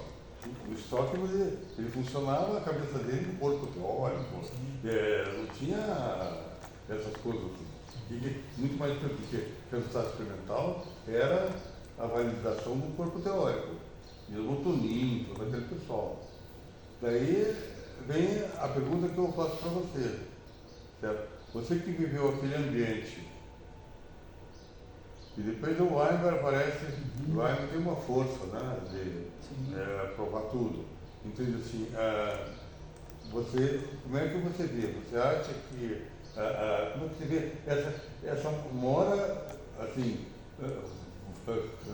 uma hora você é João, outra hora você é Maria, você não sabe muito bem o que você é, entende assim? Você quer terminar a sua tese. Agora, eu vejo o seguinte, a gente tem que olhar assim, o percurso, né? Por exemplo, década de 70, né? A gente está, então, construindo a teoria eletrofraca, está chegando o modelo padrão, que CD aparece. Então, você está, assim, com a perspectiva de que você está tendo teorias fundamentais. Aí entra a supersimetria, estou colocando isso por quê?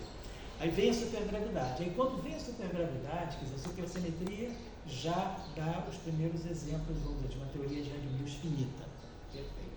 Aí você vem com a supergravidade. Aí a supergravidade, a primeira expectativa, gravitação quântica, a um loop finita, 2 loops ou shell, finita. Aí você vem com a supergravidade n igual a 8, que era a supergravidade máxima que poderia ser construída. E aí essa supergravidade n igual a 8, ela vai conter todas as interações e aparentemente ela deveria ser uma teoria ou renormalizável ou finita. E aí se encontra que não, que ela não é finita e nem renormalizável. Então, cai o sonho de uma teoria fundamental. Então, eu acho que assim, a história vai... Aí entra com a teoria de cordas, né? Aí chega 84, vem a teoria de cordas, a primeira revolução das cordas lá. Depois você acaba vendo também que a própria teoria de cordas, ela já parece ser uma réplica, ela apresenta réplicas de uma teoria mais fundamental que a teoria M, que até hoje não se construiu ainda. Então, acho que assim, a história, né, o percurso vai mostrando que, assim, como você falou, a física é construída assim, por teorias. E a gente vai sempre na perspectiva de que essa teoria vai ser a fundamental, é essa que vai ser a fundamental. E você acaba sempre mostrando que a expectativa de uma teoria fundamental, ela sempre acaba falhando. Hoje, o modelo padrão é uma teoria efetiva, sem dúvida alguma. Então, eu acho que, assim, eu acho que é da própria, talvez a física tenha, né, ou vamos dizer assim, a comunidade, né, da física, ela tenha, por um certo tempo, né, alimentado um pouco essa utopia, né, de que vai haver uma teoria fundamental. Talvez realmente nunca haja. Mas, por exemplo, essa As coisa assim experiências, de, por exemplo, de falar que uma teoria é renormalizável e tudo mais, tem que ser invariante de lógica. Isso tudo foram coisas que foram sendo colocadas na teoria numa época que nem sabia o que seria descoberto no futuro. Exatamente. Você não sabia que tinha matéria escura, você não sabia que tinha cosmos divinos, você não sabia que tinha PCD, você não sabia. Então, como que os valores de muito tempo atrás podem, né, guiar sempre. Exato. É isso que a gente está falando, é o percurso. A gente vai vendo que, com o tempo, você acaba tendo que ser mais tolerante, né? E criar novos valores. Tem Exato. Tem no agora, onde eu falei, que um estudante. A gente está conversando aqui porque está falando aí para muitos estudantes, e eu acho que existe, estou querendo dizer uma coisa, existe a diferença entre construir um corpo teórico, então a humanidade, isso é esforço, como a gente estava falando em futebol. Bom, o que o Marx fez é mágico, né? Você está lá vendo um jogo de futebol e, pô, então, o que é o Marx? É incompleto? É. Mas construir um corpo teórico, construir.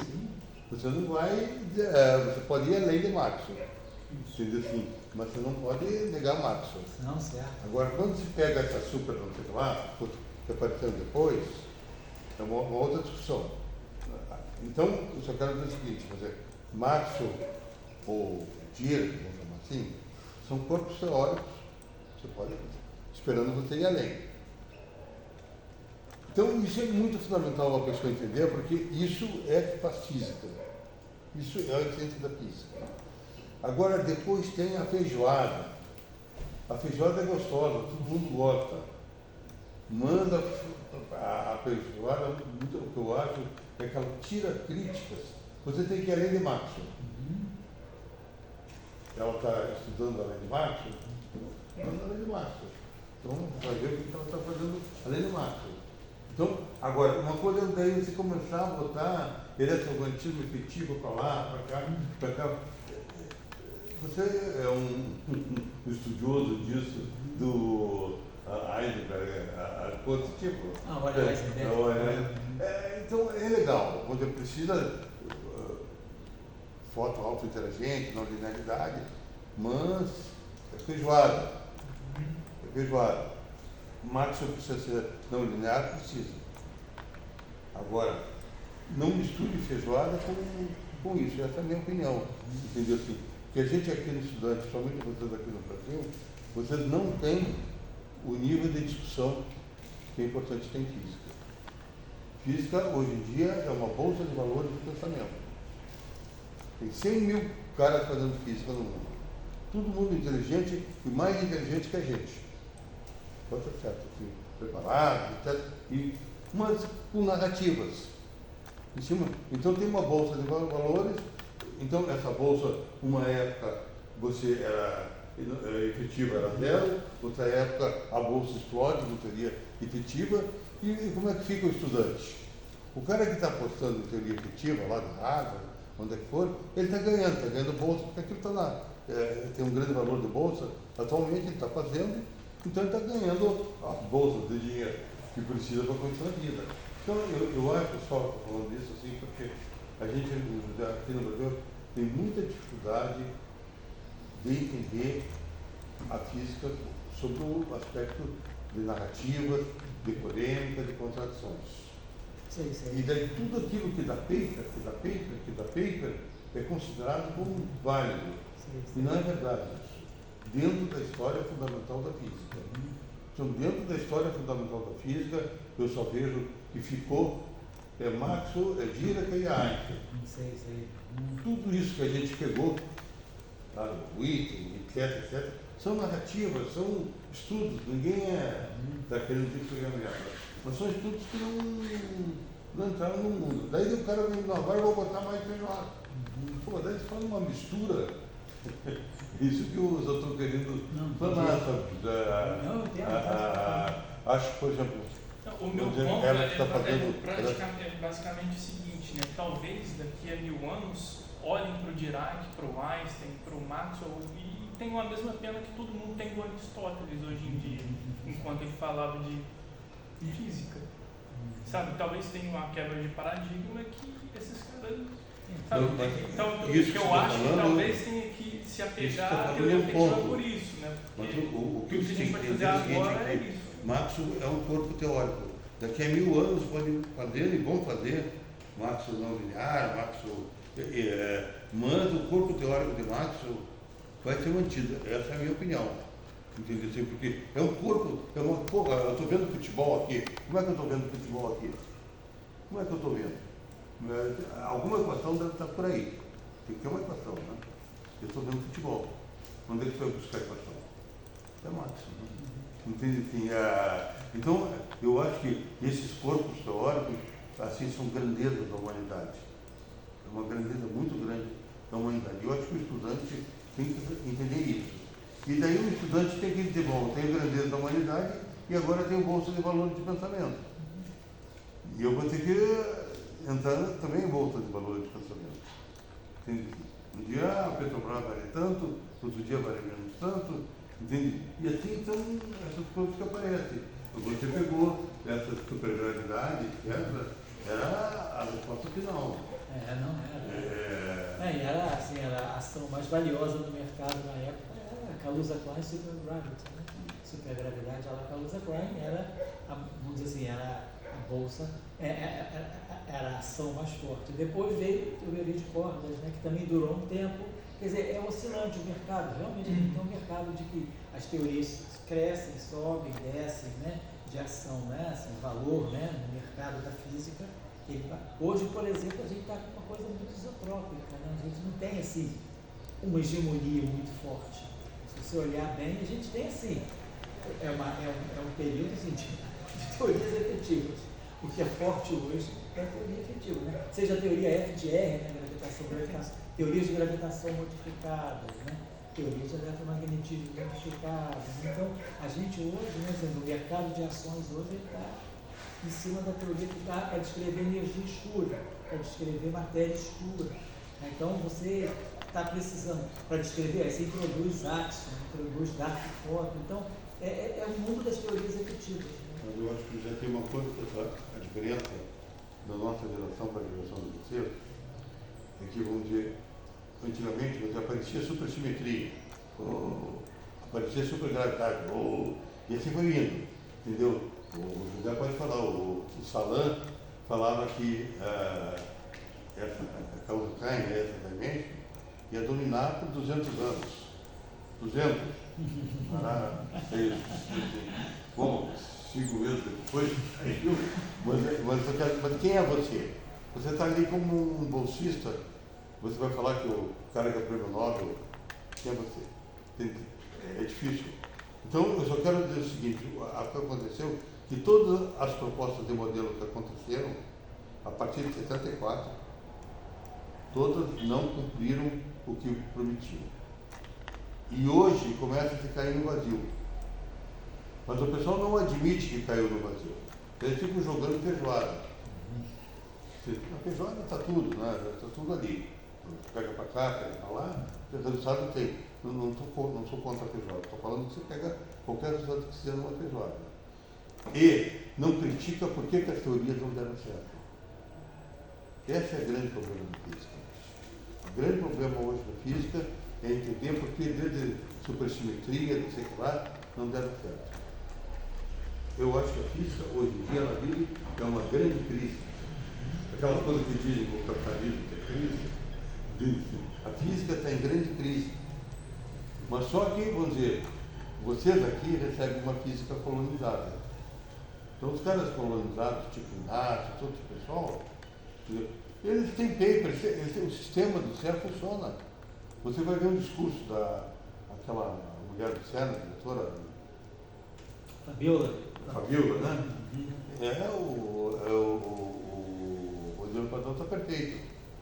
O Sena diz que o modelo padrão tem que ser gravado em rocha. Isso o Sena fala. Lá não tem total, lá. Daí vem a pergunta que eu faço para vocês. Pergunta muito simples. O Higgs é uma partícula estatística? É uma partícula virtual? É uma partícula indireta? Ou é uma partícula, como foi medido lá, o elétron, você lembra que o elétron pode, vai para cima, você viu lá. Quem é esse Higgs? Eu sei o que é esse Higgs. É o centro da física. Vocês conhecem aquela história do Sherlock Holmes? Ele tinha o Dr. Moriarty. Conhece, né? Daí ele foi descobrindo que o Dr. Moriarty era o centro do crime em Londres. E daí não adiantava ficar pegando o ladrão de carteira, tinha que pegar o Dr. Moriarty. Era o professor Moriarty, o Higgs é a mesma coisa. O Higgs se tornou o centro da física. muito antes de discutir Ferbar, coisas desse tipo, a gente discutiu Higgs. E como é que é? Vocês recebem com uma forma pronta. E é muito difícil para vocês, porque a pressão, o nível de bolsa do Higgs é 1000. Entende assim? Então, vou dizer, eu acho que, vou dizer, essa coisa em física, voltando à palavra, eu acho que existem corpos teóricos que são coisas espetaculares da humanidade. Entendeu? Agora, existem outras coisas que querem ser corpo teórico, eu não sei se é bem assim. Eu não sei se o Higgs é um corpo teórico do tamanho do Marx. Entende assim? O Higgs está dentro de uma teoria, ele é o ponto nevrálgico do modelo padrão, que por sua vez, né, quer dizer, é essa teoria efetiva. Da onde é que sai o Higgs? Né? Qual é a origem, né, dos parâmetros do potencial de Higgs?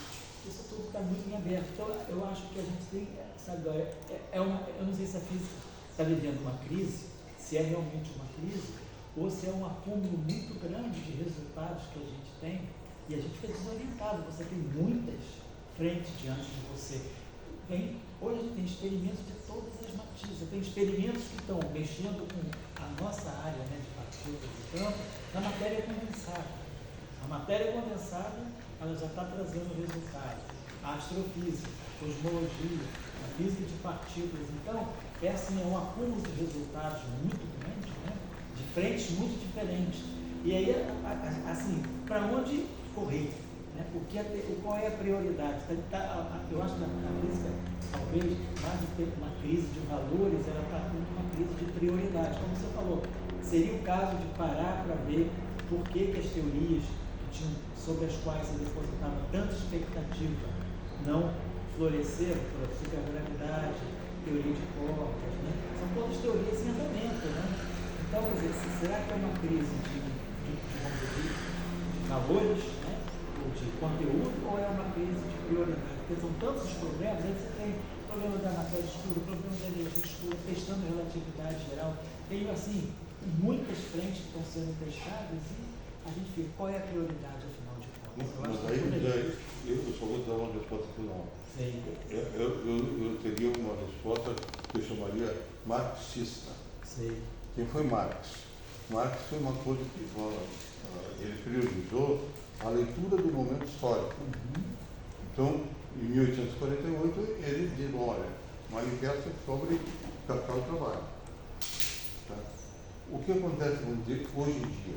Qual é a leitura do momento histórico da física? Qual que você faz? Qual que ele faz?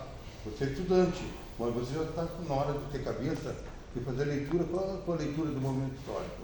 É ficar esperando uma foto, botar mais uma coisinha no quadro? Eu tenho uma leitura do momento histórico. Aí começa, na minha opinião, o jogo da física. Eu, pessoalmente, vamos dizer, acho que a leitura do momento histórico não foi feita em 74. Sei. Eu acho que em 74 o pessoal descobriu o quark, todo esse mundo estava pronto já, só que o quark estava confinado. O pessoal não fez uma leitura do confinamento. E em 72, o Anderson, ele falava que more is different. Então ele já falava que partícula não ia formar, existia uma coisa que eu chamaria de conjunto a mais do que partícula.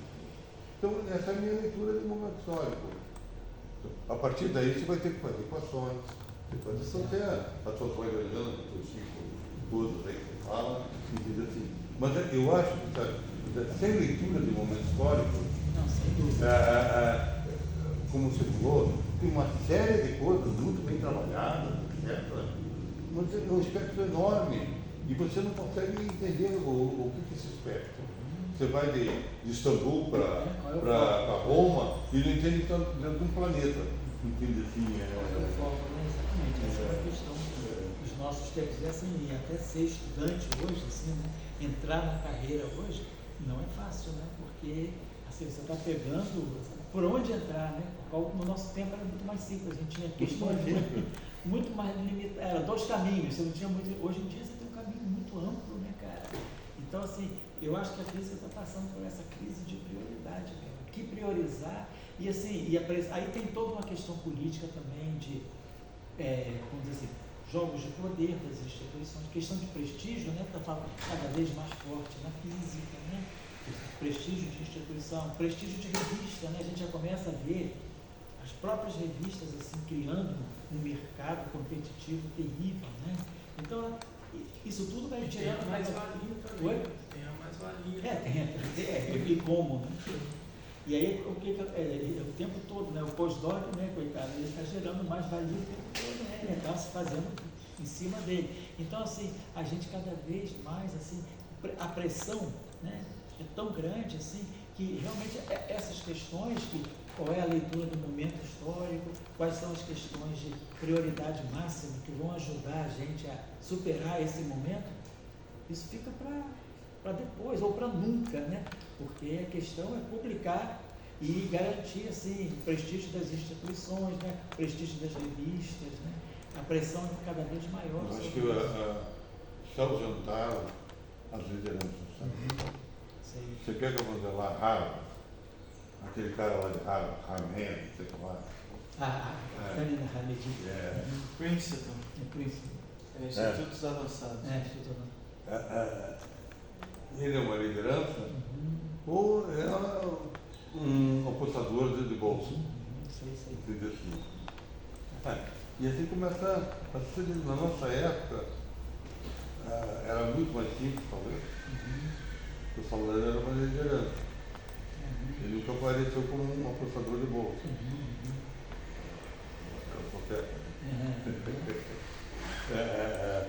Hoje eu acho que, vamos dizer, esses apostadores de bolsa, eles é o dominante. Entendeu? Porque a gente nota se a pessoa se preserva na mesma direção. Ou se ela vai tocando a direção. É válido, mas é apostador de bolsa. Eu acho que, assim, o modo de fazer, assim, a física, quando nos Estados Unidos, né, eu acho que os Estados Unidos, eles deturparam muito esse processo, porque se a gente olhar, por exemplo, na década de 60, 70, né, assim, a escola europeia, né, ela era uma escola muito mais reflexiva, né, em cima de busca de primeiros princípios, né, tentando compreender, haja vista, por exemplo, toda a discussão que se tinha de teoria de campo axiomática, né, de compreender tudo desde assim, dos primórdios, né. Então, com a física americana, né, ela começou a trazer essa coisa de mercado de pós-doc, né? Então ela abre o mercado, é igual a, digamos, jogo de futebol, né? Quer dizer, abre o mercado de aposta e a pós-doc ficando daqui, dali, e aí você não tem tempo, você tem que fazer o que o sistema está mandando, tem que ter tantos papers em tais revistas sobre tais assuntos, né? Então isso aí desvirtuou muito o caminho que se estava seguindo antes, que eu acho que talvez a gente possa recuperar se a gente valorizar devidamente os arquivos. Eu acho que os arquivos são é algo democrático, né? Os arquivos são muito democráticos e eles são, assim, aquilo que a gente pode dizer que pode salvar a física, né? Do domínio dessas revistas, né? Que estão, assim, impondo um modo totalmente capitalista de trabalhar. Então, você tem os arquivos, você tem o direito de apresentar a tua ideia. Mesmo que o sistema não dê ao trabalho publicado no arquivo o peso que ele tem, mas assim, a comunidade julga. Se o teu trabalho está no arquivo e ele é bom, ele pode não ter revista nenhuma, ele vai ser citado. No arquivo, você garante, porque geralmente os trabalhos dos arquivos são citados antes de serem publicados. Você bota o trabalho no arquivo hoje, semana que vem já tem gente te citando. Né? Agora você vai publicar isso daqui a 6 meses. Um exemplo disso, por exemplo, tem um programa novo, quentíssimo em física teórica, chama Cosmological Collider Physics. O paper que inaugurou só foi publicado no arquivo. Só no arquivo. É do Juan Maldacena e do Nima Arkanian. Exatamente. Tem trabalho que só ficou o trabalho do Perelomov, que deu a ele a medalha Fields, ele só ficou no arquivo. Do Pérola, né? Pérola. É verdade. Isso é curioso, né? Legal, É russo, aquele russo. Só ficou nos arquivos. Né? Então, assim, se é bom, né? Tá nos arquivos, não importa. Se é bom, vai ter prosseguimento, vai ter citação. O problema é que na hora de você pedir uma bolsa, os arcados não contam, você tem que estar numa revista com fatores de impacto. Então, isso tudo, né, vai mexendo muito assim, com com a evolução da física. Então, o que vai fazer? Vai perder tempo, né, entre aspas, né, mas perder tempo analisando o momento histórico da física, o contexto, as prioridades. Não dá tempo, né? Você tem que mergulhar de cabeça, e esse que é o problema. Eu acho que superar isso vai ser muito difícil ainda. Eu não tenho assim, uma visão do que Se você comparar, por exemplo, nos anos 20, não sei, o que tinha nos anos 20 lá, o Göttingen, na Alemanha, e a Dinamarca, e outras coisinhas assim, né? Então era um núcleo pequeno de pessoas que apareciam em fotografia, né? Fotografia, todo mundo fazia física, e compara com hoje. Hoje você vai tem universidade, não sei quantas em Hong Kong, tem universidade da Austrália. O que tem aí de os chamados físicos como nós, são milhares. Milhares.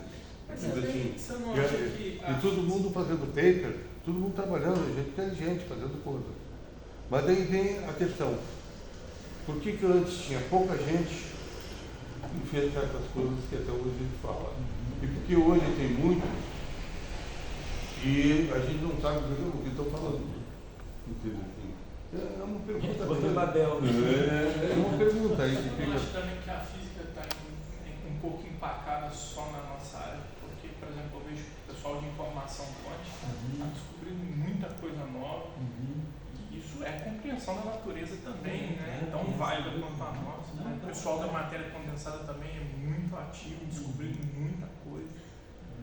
Então, talvez a física seja feita de eras também. Também, não, sem dúvida, né? E também a gente tem que ver o seguinte, mesmo o pessoal da informação quântica, o pessoal da matéria condensada, eles estão descobrindo novas coisas, mas em cima do que a nossa área gerou também. Sim, né?